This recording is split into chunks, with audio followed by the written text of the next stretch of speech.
नमस्कार. धनुराश बघूया ऑगस्ट महिन्याची.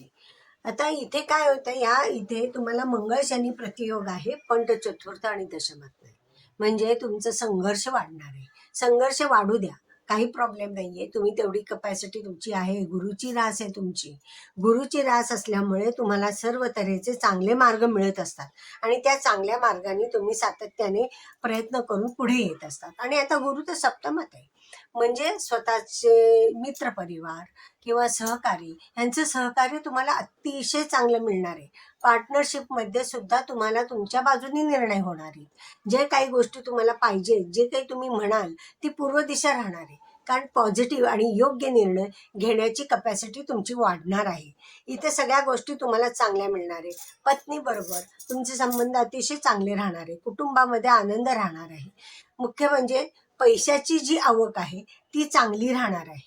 सगळ्या गोष्टी तुम्हाला मिळत जाणार आहे.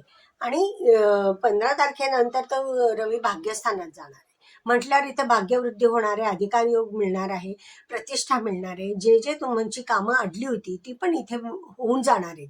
म्हणजे इथली काही कामं राहणार नाही आहे. बिझनेसमध्ये प्रगती होईल, चांगले मार्ग मिळतील, चांगली लोक भेटतील, आर्थिक व्यवहार तुमचे चांगले होतील, त्यातून तुमचं उत्तम यश येणार आहे.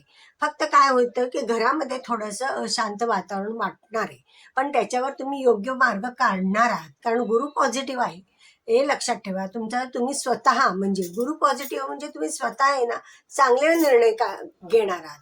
खूप विचारपूर्वक निर्णय घेणार आहे आणि त्याच्यातनं तुम्हाला रिझल्टही चांगला मिळणार आहे.